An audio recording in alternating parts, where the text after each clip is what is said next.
Rebonjour, je me prénomme Debbie et ça va être la partie 2 sur le voilage pour raison de modestie.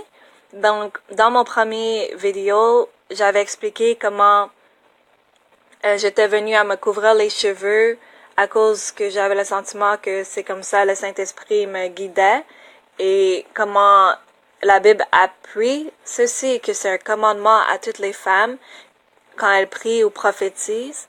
Donc, j'avais fait une explication là. Dans ce deuxième vidéo / audio, je voudrais élaborer sur les raisons de modestie. Donc, pourquoi on se couvre pour la raison de modestie. Et aussi, peut-être partager un peu de mes pensées aussi par rapport à ça dans ma vie. J'ai déjà prié, avant de faire cette vidéo, je prie dans ma langue maternelle qui est l'anglais, mais j'espère juste que Dieu va amener la conviction du Saint-Esprit et que s'il y a des questions ou de la confusion par rapport au sujet, que il va amener la clarité et que tous ceux qui désirent de faire la volonté de Dieu, Dieu est très faithful, donc il est très fiable, il est toujours là, il est fidèle à nous aider, nous guider sur le bon chemin. Il a dit dans Jean que tous ceux, que le Saint-Esprit, il va venir pour nous amener dans la vérité. Donc, il nous apprend la vérité et il nous guide dans la vérité. La vérité, c'est Jésus-Christ. Donc, le cœur qui est sincère et qui veut connaître Dieu et qui veut connaître comment, c'est quoi le chemin que je dois prendre pour plaire à mon Père éternel, Dieu est là pour nous montrer. Donc, ces vérités sont très simples à comprendre pour le cœur qui désire. Et je trouve que pour le voilage, donc avec un foulard ou quoi que ce soit physique, ce commandement est très simple pour le cœur qui le désire. Donc, je vais commencer avec la définition de c'est quoi la modestie. Donc, je suis allée sur Google pour trouver la définition. Donc, c'est un dictionnaire français que j'ai trouvé. Donc, dans le sens 1, que je trouve que c'est celui qui a plus par rapport à qu'est-ce que je suis en train de parler, ça dit caractère modeste, fait d'être modéré, humble, de ne pas faire d'excès, d'avoir de la retenue dans sa façon de parler et de se comporter, de ne pas chercher à se faire remarquer, à briller. Synonyme, humilité, retenue, pudeur. Donc, pour le sujet dont on parle, je trouve que c'est vraiment de ne pas chercher à se faire remarquer, de ne pas chercher à briller. Donc, dans la Bible, ça parle de comment on doit nier sa chair et comment on est crucifié avec Christ. Et c'est pas nous qu'on vit, c'est lui qui vit dans nous. Donc, dans cette définition de modestie et comment ça par rapport à la chevelure, c'est vraiment, on ne doit pas chercher à se glorifier nous-mêmes, on doit chercher à mener la gloire à Dieu. Donc, le chrétien ou la chrétienne qui a comme but de honorer Dieu. Et si elle a le but de honorer Dieu, ou si lui, il a le but de honorer Dieu, il ne cherche pas que l'attention soit portée à lui-même. Il veut que tout ce qu'il fait, la Bible dit, quand on mange ou quand on boit, qu'on le fait à la gloire de Dieu. Que si on travaille, qu'on le fait à la gloire de Dieu. Donc, nos actions, comme ça dit ici, notre comportement ou nos paroles, donc notre conversation, qu'est-ce qu'on dit, que ça amène gloire à Dieu, que les personnes puissent nous écouter ou nous observer et dire « Wow, cette personne-là, elle suit Dieu et qui voit Jésus en elle. » Et non donner l'attention à, par exemple, Debbie. Ah, c'est Debbie qui a fait ça. Non, la gloire vient pas à nous-mêmes, ça va à Dieu. Donc, ça c'est la définition de modestie que je voulais surligner pour commencer à élaborer sur le sujet. Je voulais aussi lire 2 chapitres dans la Bible. Donc, le premier, ce serait Ésaïe, chapitre 47. versets 2 et 3 de la Bible, la version Louis II. Donc, si je fais des erreurs, soyez patients avec moi, c'est pas ma langue maternelle. Donc, ça dit, numéro 2, verset, « Prends les meules et mous de la farine, ôte ton voile, relève les pans de ta robe, découvre tes jambes, traverse les fleuves. Ta nudité sera découverte et ta honte sera vue. J'exercerai ma vengeance, je n'épargnerai personne. » Donc, ce que je veux souligner dans ces deux versets-là, c'est « ôte ton voile » et dans le numéro 3, « ta nudité sera découverte et ta honte sera vue. » Donc, on va juste garder ça en arrière-pensée.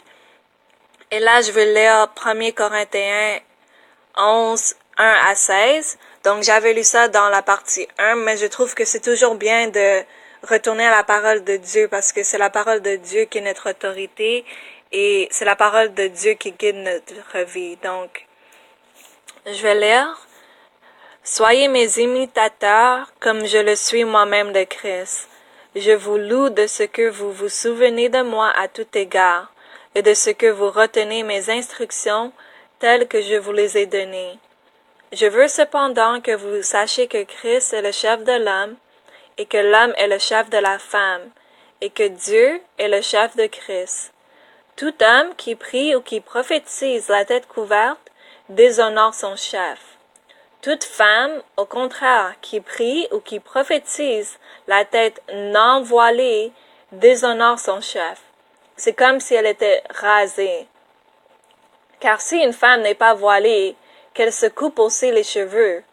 Or, s'il est honteux pour une femme d'avoir les cheveux coupés ou d'être rasée, qu'elle se voile. L'homme ne doit pas se couvrir la tête, puisqu'il est l'image et la gloire de Dieu, tandis que la femme est la gloire de l'homme. En effet, l'homme n'a pas été tiré de la femme, mais la femme a été tirée de l'homme.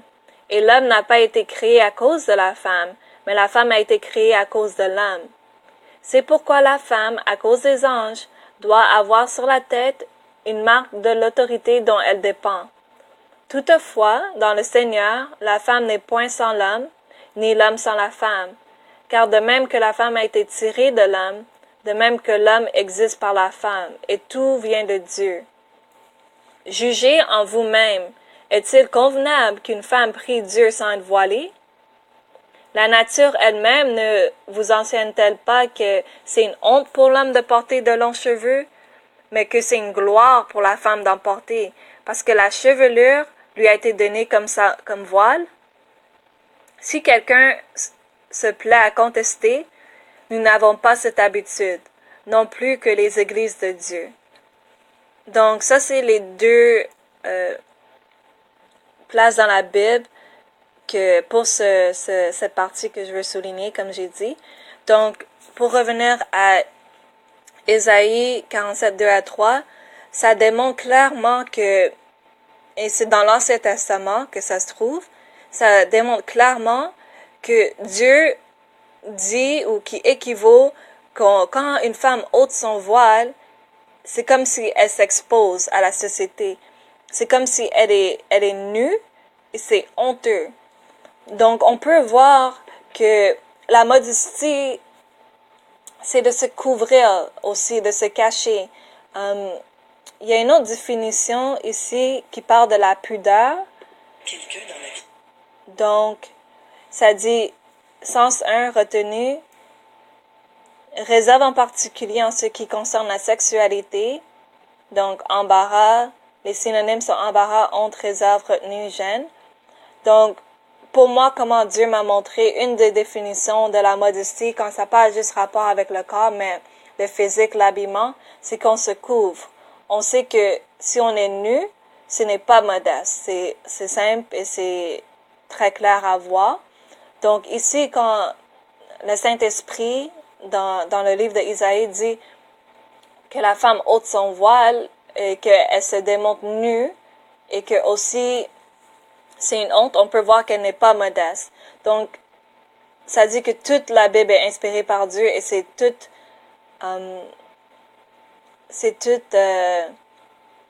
relevant, je sais pas le mot en français, mais ça veut dire que c'est bon pour tous les temps. Ça va pas expirer. La parole de Dieu n'expire pas. Donc, si c'était honteux, dans ce verset, dans l'Ancien Testament, c'est honteux aussi pour aujourd'hui qu'une femme décide de ne pas couvrir ses cheveux. Dans 1 Corinthiens 11, on voit dans le verset 5, toute femme, au contraire, qui prie ou qui prophétise, la tête non voilée, déshonore son chef. C'est comme si elle était rasée. Donc, on sait que, la femme doit se couvrir parce que quand elle se couvre pas, c'est une honte. Et ça dit dans les versets qui suivent que c'est comme si ses cheveux étaient coupés. Une autre raison que la femme devrait se couvrir pour les raisons de modestie, c'est dans le verset, juste un instant. Ça dit ici, numéro 7. L'homme ne doit pas se couvrir la tête puisqu'elle est l'image et la gloire de Dieu, tandis que la femme est la gloire de l'homme. Donc pour l'homme, le commandement, c'est qu'il ne couvre pas sa tête parce que lui, la beauté de Dieu, la gloire de Dieu est sur lui parce que lui est l'image de la gloire de Dieu. Par contre, pour la femme qui a été tirée de l'homme, c'est la gloire de l'homme. Donc on sait dans l'ordre de Dieu que, comme j'ai dit auparavant, que la femme ou le chrétien, donc la femme chrétienne ou l'homme chrétien, ne cherche pas à se glorifier, il cherche à glorifier Dieu. Donc si la femme est la gloire de Dieu, la gloire de l'homme,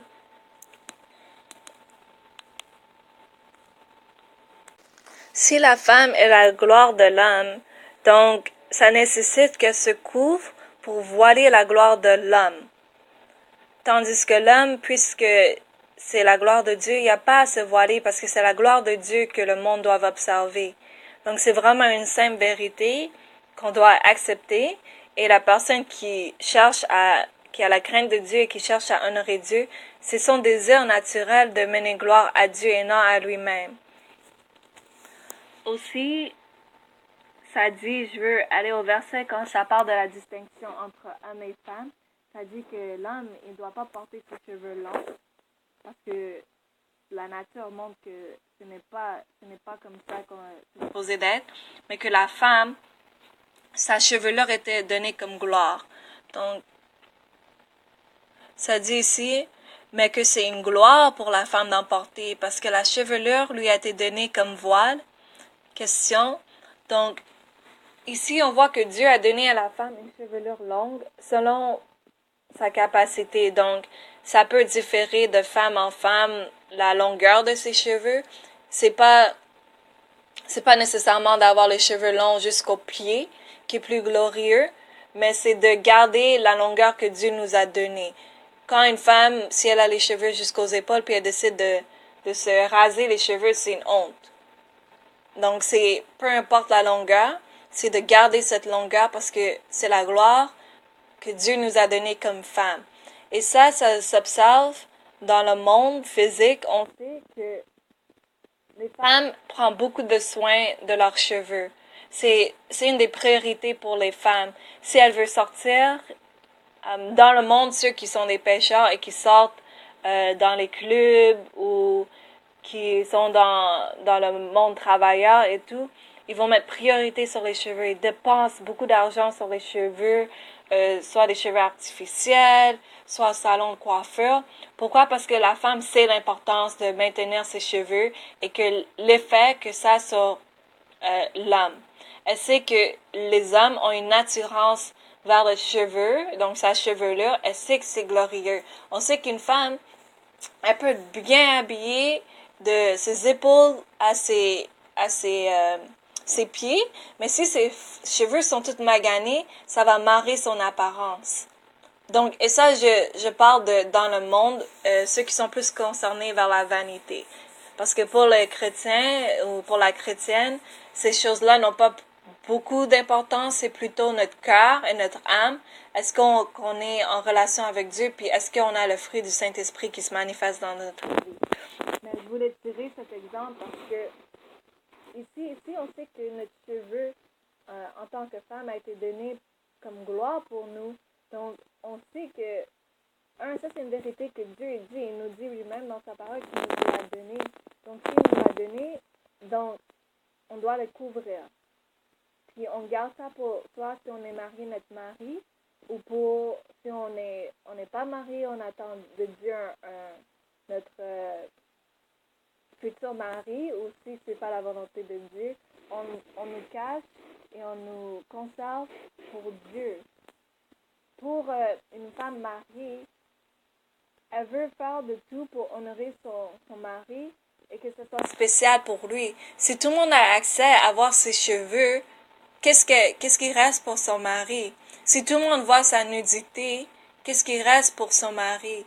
Non, Dieu a mis de l'ordre, puis il a dit que la femme mariée, on est modeste parce qu'on garde ça pour notre époux, ou on garde ça pour Dieu, dans le sens de la pureté. Donc, pour une femme, ça serait bien qu'elle décide de se couvrir, et moi je parle de se couvrir en temps plein. Donc, pas superstitieux que 24 heures sur 7 à chaque minute qu'on doit être couverte. Non, utilise du discernement, le bon jugement que Dieu nous donne. Et on peut savoir, en premier, c'est de toujours cibler notre cœur. Est-ce qu'on a un cœur qui est sous soumission à la volonté de Dieu? Est-ce qu'on désire faire ce que Dieu veut de nous? Et quand on a un cœur en soumission envers Dieu, il nous aide, il nous prend par la main, puis il nous guide du bon chemin. Donc, c'est de couvrir nos cheveux. Une femme qui est mariée, par exemple, elle peut se dévoiler devant son mari, et c'est une bonne chose parce que Dieu lui a donné cette gloire, cette chevelure et cette couverture, puis elle peut, si son mari aime ça, mais c'est pour eux, c'est un cadeau de Dieu à eux. Et pour la femme qui n'est pas mariée, mais à la maison de temps en temps, si elle a besoin que ses cheveux respirent ou quoi que ce soit, ce n'est pas un péché. Mais c'est pour dire que dans la société, c'est bien, c'est une bonne chose que la femme décide de se couvrir sa gloire pour les raisons de modestie, pour pas attirer l'attention du sexe opposé, donc du sexe masculin envers elle. Elle ne veut plus cette attention. Les femmes du monde, les femmes qui ne suivent pas Dieu et qui ne vivent pas pour Jésus, elle veut l'admiration des hommes, elle veut l'attention portée sur elle, elle veut les beaux compliments et tout. Mais la femme qui a la crainte de Dieu en elle, elle ne veut pas cette attirance sur son physique, parce qu'elle veut pouvoir donner un témoignage aux personnes. Donc, si elle a besoin de parler de Jésus à un homme que Dieu met sur son chemin, par exemple, quelqu'un avec qui elle travaille si elle n'est pas mariée, puisque les femmes mariées, normalement, restent à la maison selon la volonté de Dieu. Mais quelqu'un qu'elle rencontre sur la rue, par exemple, que Dieu lui dit, va partager le message de Jésus avec eux. Quand elle va pouvoir partager le message de Dieu, la personne ne sera pas distraite par ses cheveux ou par son apparence physique. Non, la personne va être focus sur les paroles de la personne et va pouvoir se concentrer sur qu'est-ce que la personne dit, parce qu'il n'y a pas de distraction, de beauté, d'embellissage pour distraire l'homme. Donc, juste pour conclure, donc le voilage, c'est vraiment parce que c'est un commandement que quand on prie et quand on vient, on prophétise envers Dieu, il faut se voiler, parce que si on le fait pas, c'est une honte. Par contre, quand on décide de le faire, c'est comme c'est honorable, c'est une bonne chose de le faire. On honore notre chef si on est marié, donc il y a de l'ordre, c'est bien. Et si on n'est pas marié, on honore Dieu, on honore Christ qui est le chef de notre tête. Et 2, pour la modestie, c'est bien parce que, comme j'ai dit, la modestie, c'est pas apporter l'attention envers nous-mêmes, c'est de nous couvrir, de nous conserver comme un trésor pour l'homme que Dieu, si dans le futur on va se marier, pour cet homme, si on est déjà marié, pour notre mari, et si on ne se marie pas, mais c'est toujours conservé pour Dieu. C'est pas spécial si tout le monde a accès à ça. Donc, personne ne respecte quelque chose que tout le monde peut avoir. Il n'y a pas de valeur dans ça. Aussi, je vous encourage de faire les recherches.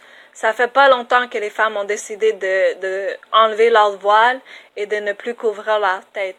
Il y a peut-être 100 ans de ça, mais de 1900 ans après la résurrection de Jésus, les femmes se couvraient la tête. Ils savaient que c'était une nécessité quand on prie et quand on prophétise de se couvrir.